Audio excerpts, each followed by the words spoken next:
wakati wa kulala, piga tarumbeta yako, Bwana wa mavuno aja kututwaa mbinguni. Si wakati wa kulala, piga tarumbeta yako, Bwana wa mavuno aja kututwaa mbinguni. Bado kitambo kidogo, shida zote zitakoma, tutapaa naye Mwokozi kwenda mbinguni. Tutaingia jijini kwa shangwe na vifijo, wenye jina malaika washangilia. Bado kitambo kidogo, shida zote zitakoma, tutapaa naye Mwokozi kwenda mbinguni. Tutaingia jijini kwa shangwe na vifijo, wenye jina malaika washangilia.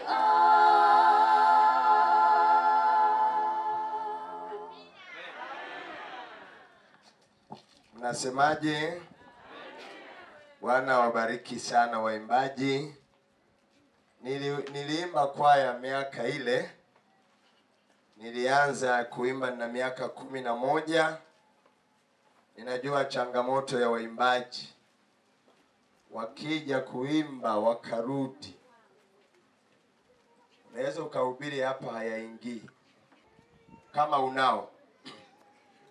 Kama unao mkono, mshike jirani yako, muangalie usoni, na mkiwa mmoja anapelea mnamshika na mkono wa huku na yeye awe ameshikwa. Mtikise kidogo sasa, mtikise. Mwambie mwenzangu, hili ni kambi la utakaso, sio la kuja kulala. Muulize, umesikia hiyo? Amesemaje? Tupungiane mikono ya baraka. Haleluya! Bwana Yesu asifiwe sana. Lazima niwe mkweli. Ni muumini mzuri wa Mpini. Nilizaliwa na mama aliyekuwa naimba kwaya ya Muungano. Alafu naye ndio akawa mwalimu wa kwaya yetu. 11 tu miaka amesema wanangu wote kwaya.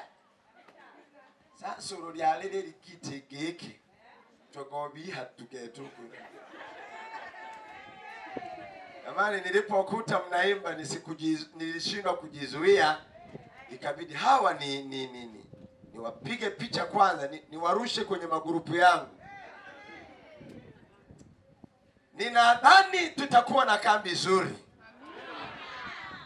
Na ukichelewa una matatizo yako. Leo na hata mwisho tutashuhudia baraka za pekee za Bwana katika kambi letu.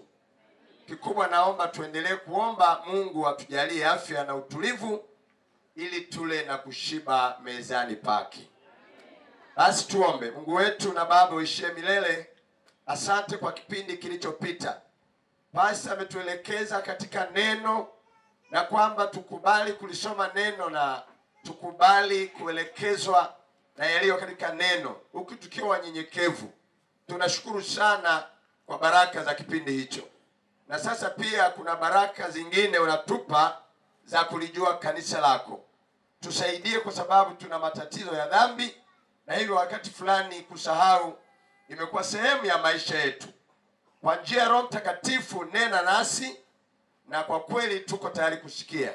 Tunaomba kwa jina la Yesu, amina. Bwana asifiwe sana. Jana tuliangalia kanisa ni nini.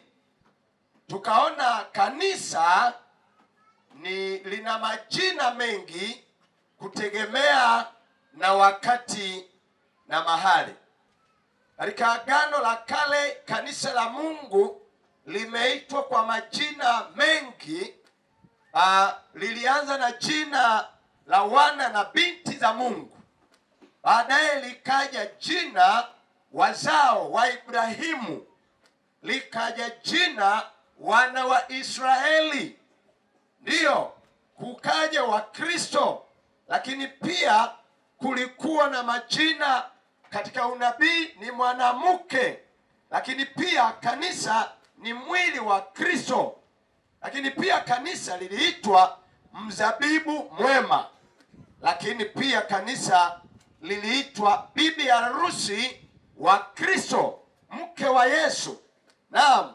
Lakini pia kanisa, maana iliyodumu na tunayoitumia kufundishia mahali popote pale, iwe kwa imani yetu au nje ya imani yetu, kanisa ni watu wenye imani moja katika Mungu. Haleluya.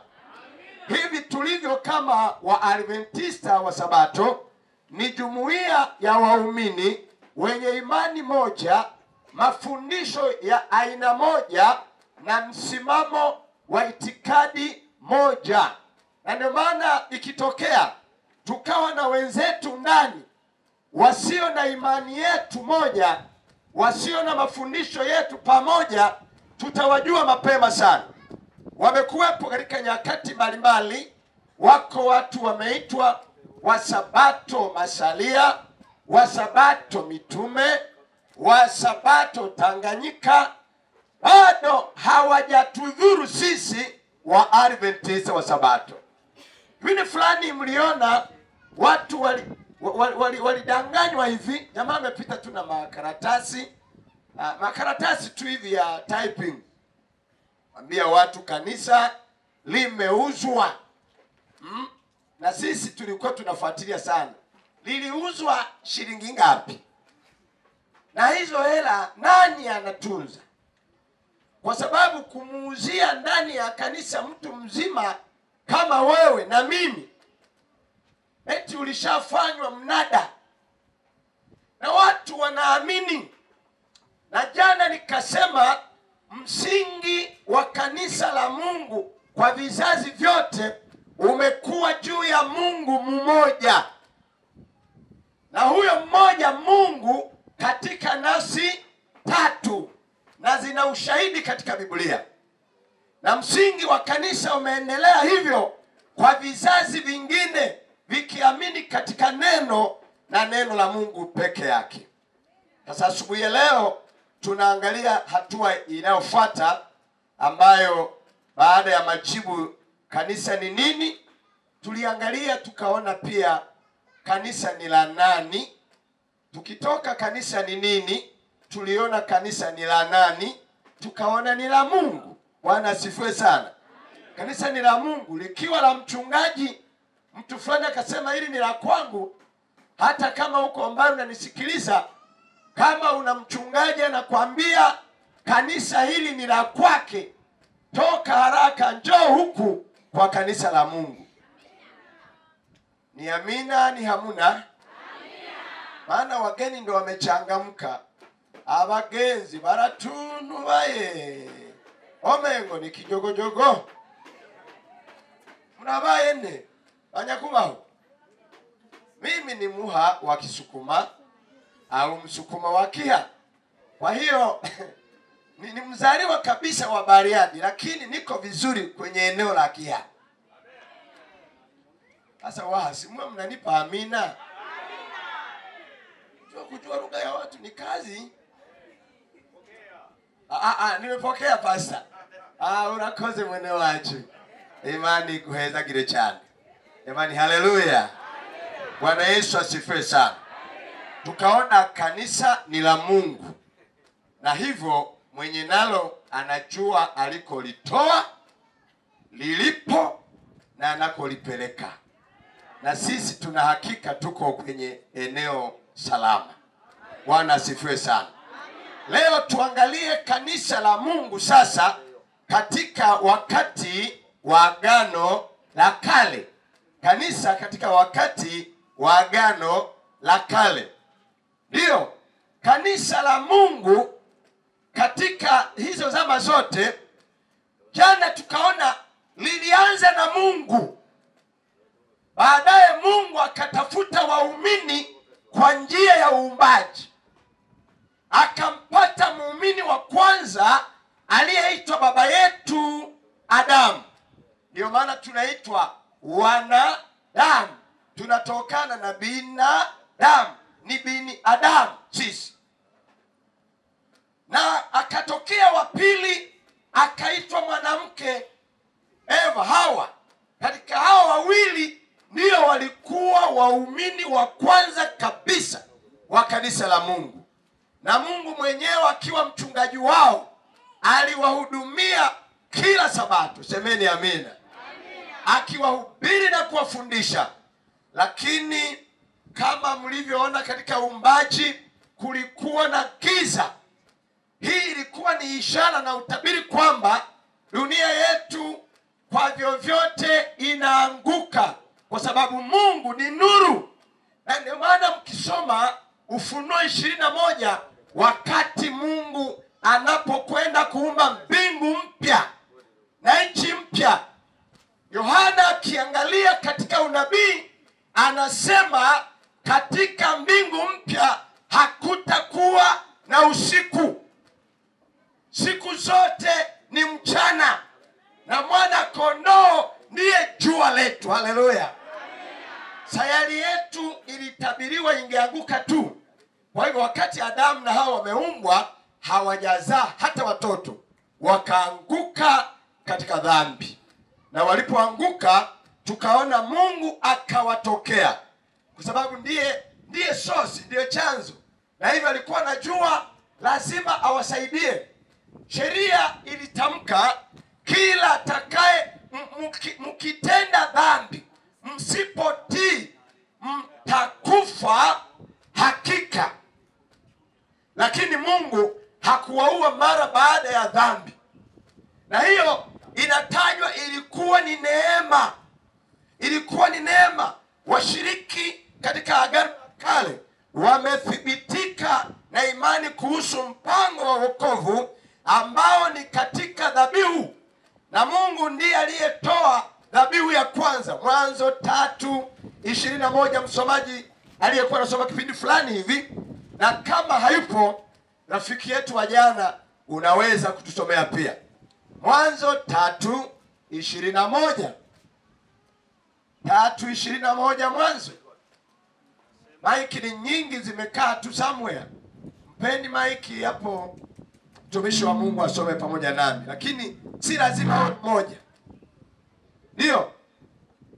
Bwana Mungu linasema, Bwana Mungu akawafanyia Adamu na mkewe mavazi ya ngozi. Walipoanguka Adamu na Hawa, Mungu akawafanyia mavazi ya ngozi. Akawavika. Kimbia. Naendelea. Bwana Mungu akasema, basi huyu mtu amekuwa kama mmoja wetu. Ubarikiwe msomaji. Inasema mnyama aliyechinjwa alikuwa ni mnyama wa kafara. Bwana akafanya sadaka ya kuteketezwa. Adamu na Hawa wakapewa mfumo wa kusamehewa dhambi katika damu, na wakajengewa msingi huo kwamba msamaha ni kwa damu peke yake na kwa mnyama ambaye amehalalishwa katika kafara. Utakuta baada ya hapo wakazaa watoto. Akazaliwa Kaini, akazaliwa Habili.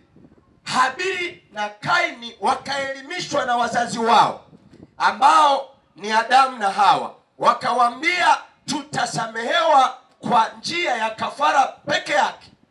Lakini kama ilivyokuwa tayari ni dhambi ilikuwa imeingia, historia inasema mmoja alifuata mpango wa Mungu na mwingine hakufuata. Mwanzo sura ya 4, fungua Biblia yako na usome pamoja nami. Mwanzo sura ya 4 aya ya kwanza na kuendelea, msomaji. Adamu akamjua Hawa mkewe. Adamu akamjua Hawa mkewe. Naye akapata mimba. Akamzaa Kaini. Akasema kwa Bwana. Akaongeza akamzaa nduguye Habili.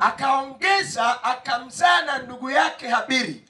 Abili alikuwa mchunga kondoo. Ndiyo. Na Kaini alikuwa mkulima ardhi. Ndiyo. Ikawa hatimaye Kaini akaleta mazao ya ardhi sadaka kwa Bwana. Halafu Habili naye akaleta mazao ya kwanza wa wanyama wake. Habili naye akaleta wazao wa kwanza. Hapo sawa, wa wanyama wake na sehemu zilizonona za wanyama. Wa wanyama wake na sehemu zilizonona. Bwana akamtakabali Habili na sadaka yake. Mungu akaikubali sadaka ya Habili na ibada yake. Bali Kaini akumtakabali wala sadaka yake. Kaini akaghadhabika sana. Sawa. Uso wake ukakunjamana. Sawa. Bwana akamwambia Kaini. Kwa kuwa Kaini una ghadhabu. Na kwa nini uso wako umekunjamana? Sawa. Kama ukitenda vyema utapata kibali. Hutapata kibali? Usipotenda vyema, usipofanya vizuri, dhambi ipo. Inakuotea mlangoni. Imeota katika moyo wako. Nayo inakutamani wewe. Walakini yapasa uishinde. Semeni amina. Yapasa ufanye nini? Hatukishia pale. Hii inatuthibitishia Kaini hakufuata maelekezo ya Mungu sahihi. Ndivyo hivyo na leo tunaona ndani ya kanisa wako wanaozingatia kwa usahihi maagizo ya Bwana na wapo wasiozingatia maagizo ya Bwana. Na kama ilivyotokea kwa Kaini aliposhindwa kukubalika na Mungu, alichoona cha kufanya ni kumumaliza huyu anayefanya mapenzi ya Mungu. Mwanadamu wa kwanza alikufa kwa sababu ya ibada. Na nikwambia hivi, kabla hatujamaliza kazi kipindi hiki cha mwisho, mwanadamu wa mwisho pia atalala mavumbi kwa sababu ya ibada. Ibada ndiyo pambano kuu la karne zote. Tunapohangaika hapa, jana mchungaji wa wakili anasema, jamani, inashangaza watu wanasoma maandiko lakini tunakula zaka, tunasoma maandiko hatufuati. Ni makanisa mawili yako kwa kanisa lingapi? Lazima moja litatenganishwa tu. Bwana aliyemkataa Kaini hata leo karne 21 kwa waimbaji wa Kahama na wanakambi wa Ushokora wasiotii maagizo yake watatengwa na kanisa la Bwana. Usikae makambi haya kama msindikizaji, kaa katika mpango wa kufuata maelekezo ya Mungu. Uzima ni hakika. Jamani, hivi leo kambi mumekuwaje? Au mlikubaliana wakija tu tunabungaa? Hebu mshike jirani yako mkono, mwambie mwenzangu kenehe aliobundolaga uke. Hebu tupungiane mikono ya baraka jamani. Bwana asifiwe. Ni kama mnaelewa au inanishangaza kidogo, lakini tutaendelea. Bwana asifiwe sana. Sasa Habili akauawa. Na unajua tuna Adamu na Hawa wameanguka, lakini walitubu wakafuata mpango wa nani? Ikabidi Mungu kanisa liendelee, maana ni mnyororo. Akazaliwa Seti. Bwana asifiwe sana. Ili kuliendeleza kanisa la nani? Kanisa la Mungu. Kitabu cha Luka kinatupatia historia ya mlolongo wa kanisa lilikoanzia mpaka linapoishia Agano la Kale.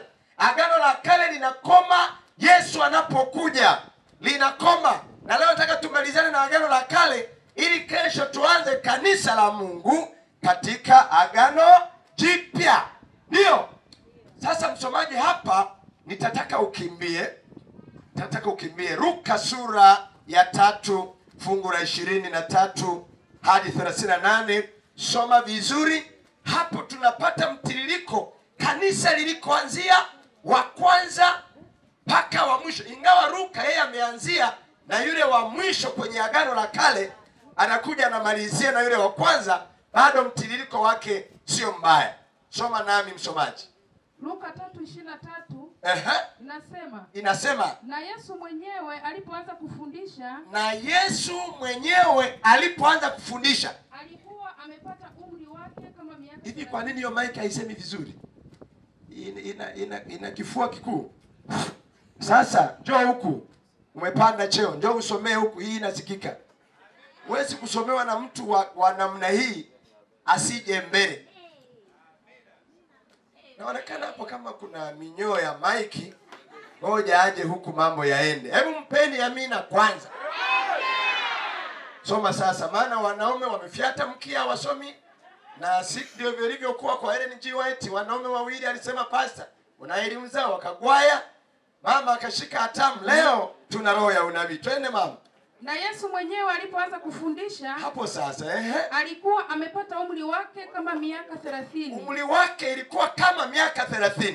Akidhaniwa ni mwana wa Yusufu. Alifikiriwa na watazamaji wa zama hizo kwamba ni mwana wa Yusufu, wa Eli, kwa Mathali, wa Lawi, wa Melki, wa Yana, wa Yusufu, wa Matathia, wa Amos, wa Nahumu, wa Esri, na wa Nagai, kwa Wamahathi, ndio, na Matathia, ndio, na Wasemei wa Yusufu, ndio, wa Yuda, wa Yohana, wa Resa, wa Zerubabeli, wa Sharitieli, wa Neri, wa Melki, wa Adi, wa Kosamu, wa Elimadamu, wa Eri, wa Yoshua, wa Eliezeri, wa Yorimu, wa Mathali, wa Lawi, wa Simeoni, wa Yuda, wa Yusufu, wa Yonamu, wa Eliakimu, wa Melea, wa Mema, wa Matatha, wa Nathani, wa Daudi, wa Yese, wa Obedi, wa Boaz, wa Salmon, wa Nashon, wa Aminadabu, wa Aram, wa Esronon, wa Peres, wa Yuda, wa Yakobo, wa Isaka, wa Ibrahimu, wa Tera, wa Nahori, wa Serugi, wa Regau, wa Peregi, wa Eberi, wa Sala, wa Kenani, wa Arfaksad, wa Shemu, wa Nuhu, wa Lamek, wa Methusela, wa Enoch, wa Yeredi, wa Mahalaleli, wa Kenani, wa Enosh, wa Seth, wa Adam. Semeni amina. Wa Adamu na wa mwisho wa Mungu. Yani Luka yeye anaanzia chini kwenda juu. Lakini Mathayo yeye alipindua, akaanzia juu akashuka chini. Yani ilitakiwa ianze wa Mungu anaachwa Habili kwa sababu alikufa. Japo alikuwa mcha Mungu, lakini alikufa na hakuwa na uzao. Kaini hatajwi kabisa kwa sababu hayuko kwenye mlolongo wa watu ambao walisimama katika kweli. Waliopangiliwa hawa wote ni kanisa, mlolongo wa kanisa, watu waliosimama katika nuru ya Bwana. Jamani, hivi mkoje? Kwa hiyo wa Mungu, ukitoka Mungu Adamu Seti imekwenda mpaka Yusufu, mume wa Mariamu aliyemzaa Yesu Kristo. Semeni amina. Huo ndio ukoo wa kanisa la nani? la Mungu katika Agano la Kale. Lakini Mathayo 1 inaeleza vizuri mpaka fungu la 17. Mathayo 1 fungu la 1 hadi 17. Yeye ameanzia kwa Ibrahimu akakata baadhi kule juu, lakini bado inaleta maana. Ndiyo msomaji. Katika kitabu cha ukoo wa Yesu Kristo. Katika kitabu cha ukoo wa Yesu Kristo. Mwana wa Daudi. Mwana wa Daudi. Mwana wa Ibrahimu. Mwana wa Ibrahimu. Ibrahimu alimzaa Isaka. Ibrahimu akamzaa Isaka. Isaka akamzaa Yakobo. Isaka akamzaa Yakobo. Yakobo akamzaa Yuda na ndugu zake. Yakobo akamzaa Yuda na ndugu zake. Yuda akamzaa Perez. Yuda akamzaa Perez. Na Zera kwa Tamari. Na Zera kwa Tamari. Pela akamzaa Esrom. Ndio. Esrom akamzaa Aram. Sawa. Aram akamzaa Aminadab. Twende. Aminadab akamzaa Nashon. Sawa. Nashon akamzaa Salmon. Sawa. Salmoni akamzaa Boaz kwa Rahabu. Boaz akamzaa Obedi kwa Ruthu. Sawa. Obedi akamzaa Yese. Sawa. Yese akamzaa mfalme Daudi. Sawa. Daudi akamzaa Sulemani kwa yule mke wa Uria. Sawa. Sulemani akamzaa Rehoboam. Rehoboam akamzaa Abiya. Sawa. Abiya akamzaa Asa. Sawa. Asa akamzaa Yehoshafat. Yehoshafati akamzaa Yoram. Sawa. Yoram akamzaa Uzia.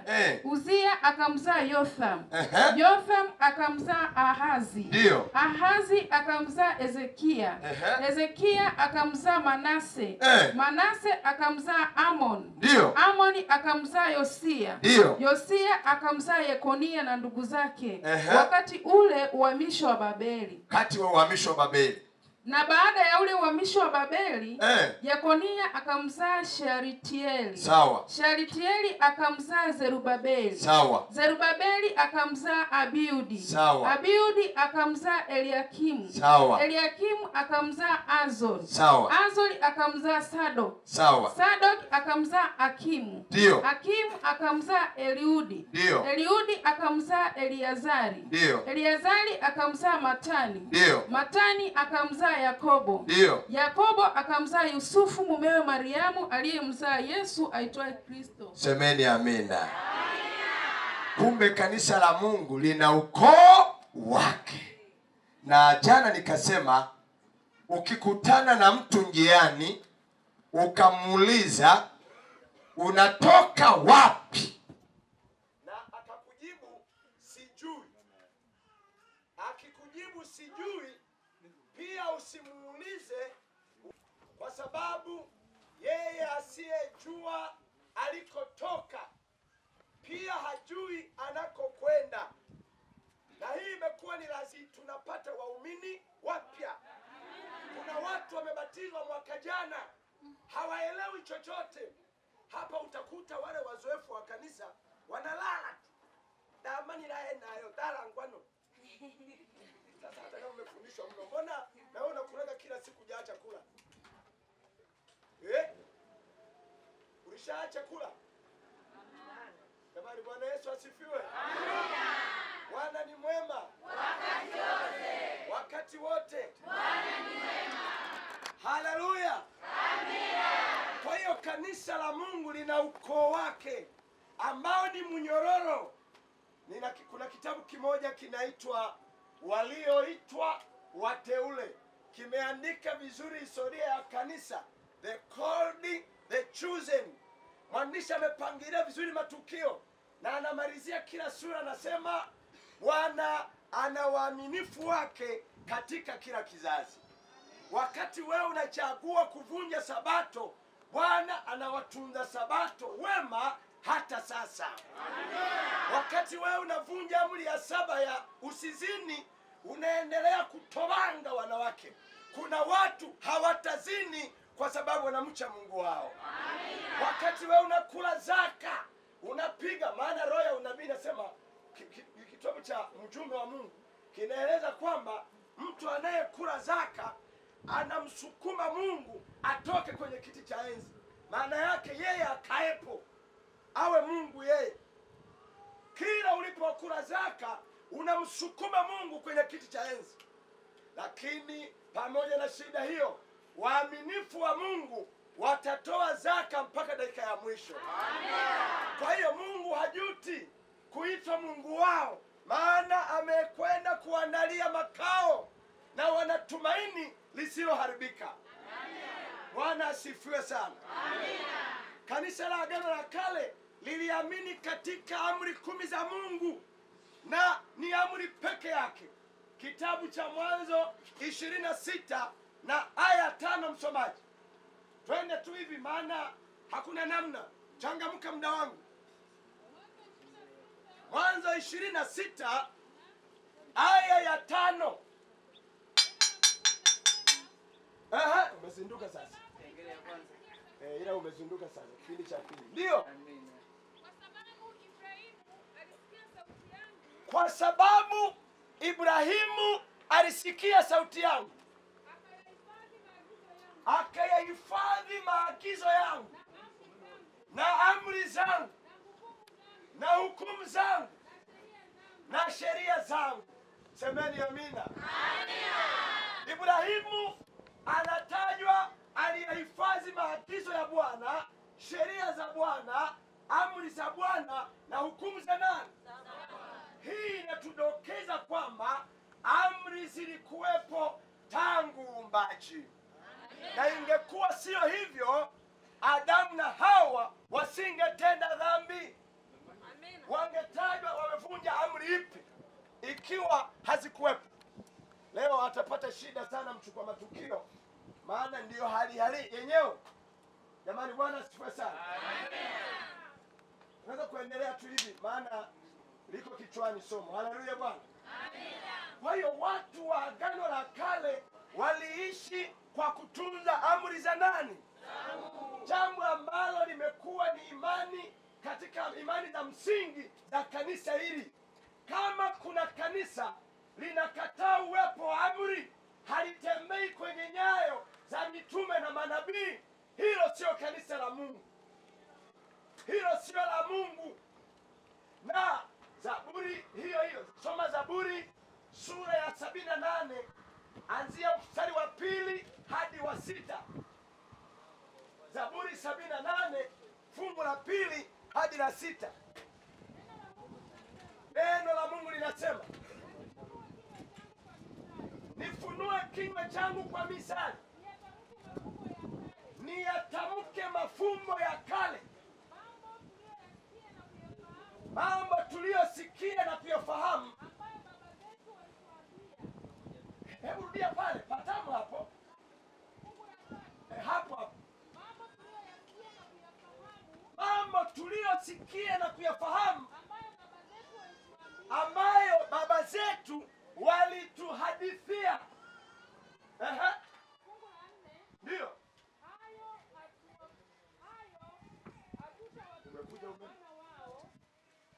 Ungeachana tu na umeme. Kuyafahamu. Ambayo baba zetu walituambia.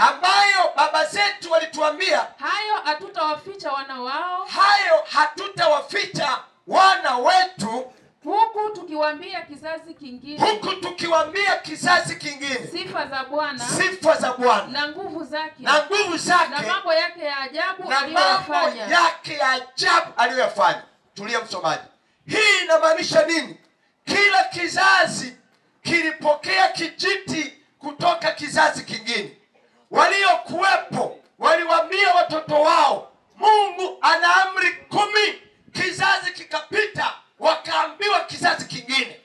Sisi tunaohubiri sasa, Yesu akichelewa miaka 100, miaka 50, haya tunayofundisha yatasemwa na watoto wetu, yatafundishwa na wajukuu zetu. Mimi nimezaliwa na mwinjilisti wa vitabu wakati baba alikuwa anahubiri zama hizo, miaka ya 85, 90. Sikuwahi kufikiri nitakuwa mchungaji na mhudumu wa makambi ya ushokora, lakini kwa sababu nilirithishwa, nina pasi kwa kizazi kingine. Tafadhali mahali ulipo, waambie watoto wako, wajukuu zako, Bwana ametutoa wapi, ametuleta wapi, anatupeleka wapi. Semeni amina kwa Bwana. Sema amina kwa Bwana. Kanisa la Mungu lina mnyororo wa ukweli usio katika msingi wetu umekuwa ni neno la Mungu na neno la Mungu peke yake. Kizazi baada ya kizazi walipokea kijiti.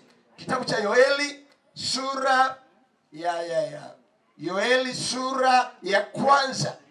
Ndiyo, Yoeli inasemaje? Sura ya kwanza fungu la pili na la tatu.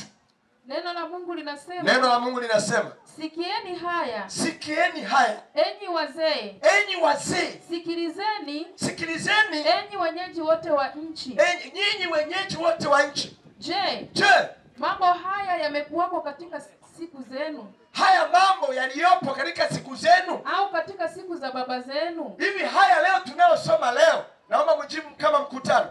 Hivi haya mambo tunayosoma leo yamekuwepo kwenye siku zetu au yalikuwepo siku za baba zetu?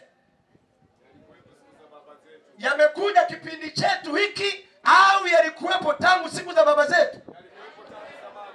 Kumbe sisi tunafanya nini tu? Tunarithi. Semeni amina. Endelea msomaji. Waarifuni watoto wenu habari yake. Sasa nabii Yoeli anaambiwa waambieni na watoto wenu. Watoto wenu wakawaambie watoto wao. Na watoto wenu wakawaambie watoto wao. Na watoto wao wakawaambie kizazi kingine. Na watoto wao wakawaambie kizazi kingine. Semeni amina kwa Bwana. Ndicho Mungu alichoagiza. Ikitokea kuna kipindi hatutafanya hivi, tutadaiwa.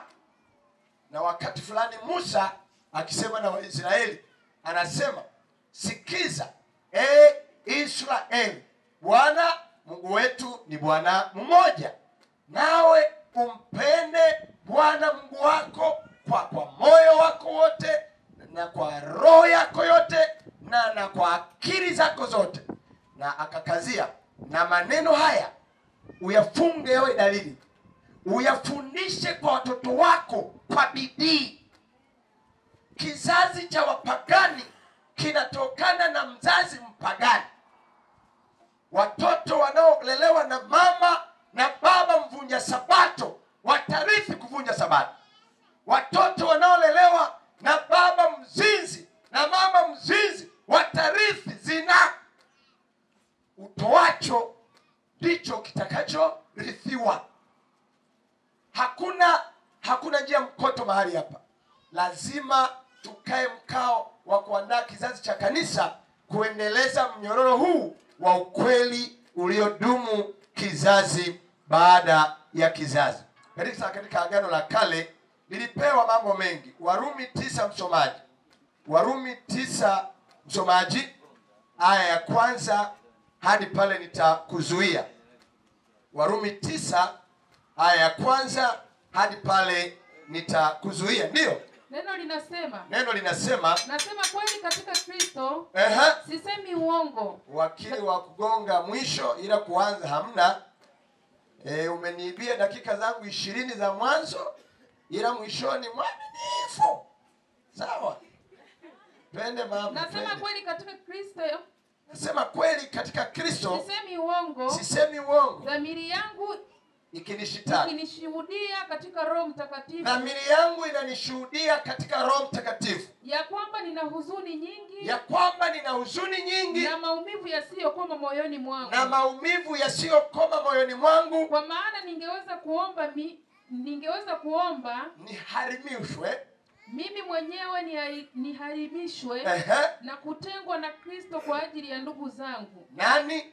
Jamaa zangu kwa jinsi ya mwili. Kina nani? Ambao ni Waisraeli wenye kule kufanywa wana. Sikia sasa, tunaanza pointi. Wenzetu wa Agano la Kale walifanywa wana. La pili, na ule utukufu wa maagizo. Na ule utukufu wa maagano. Wakapewa maagano na dhamiri. Na kupewa torati. Wakapewa torati namba 3. Na ibada ya Mungu. Namba 4, wakapewa ibada ya Mungu. Na ahadi zake. Wakapewa ahadi zake.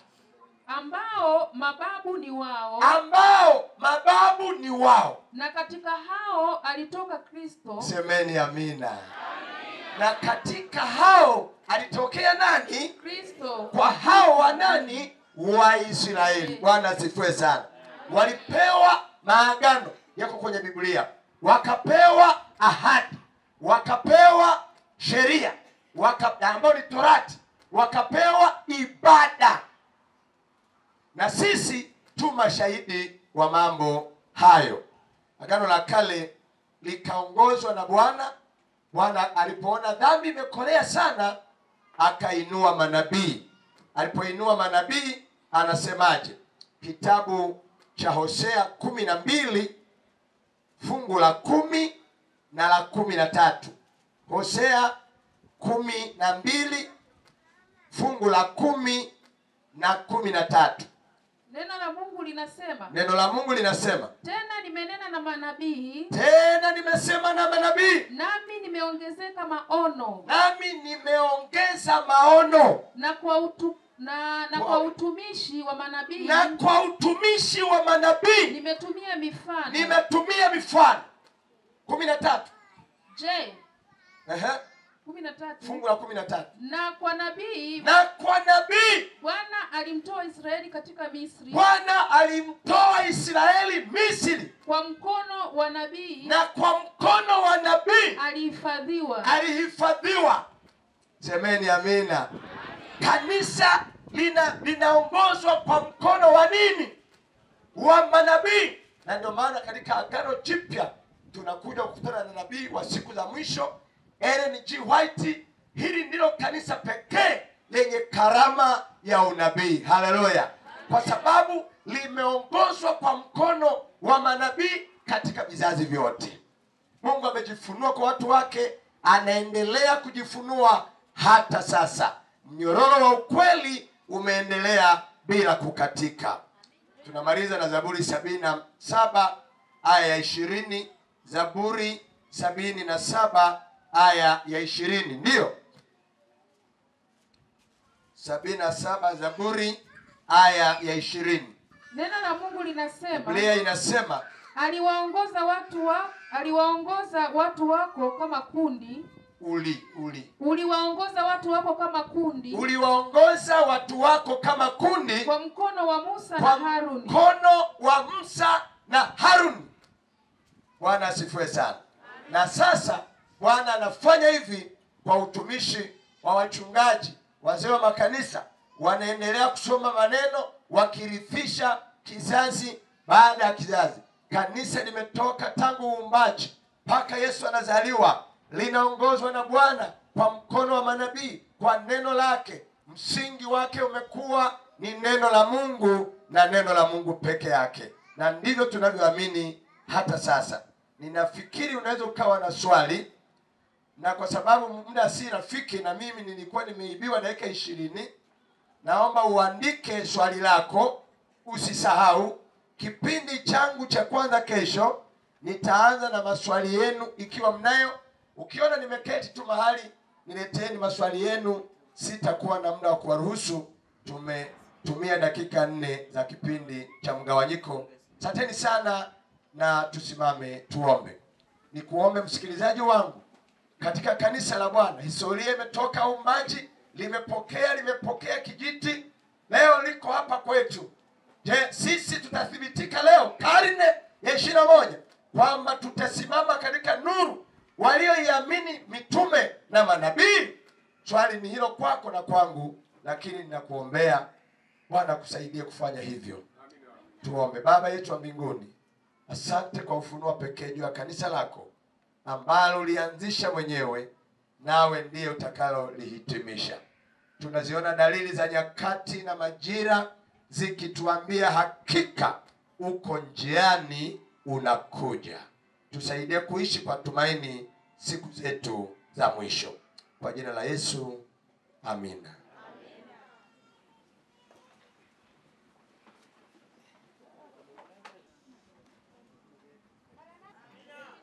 Katika madarasa yetu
katika madarasa yetu.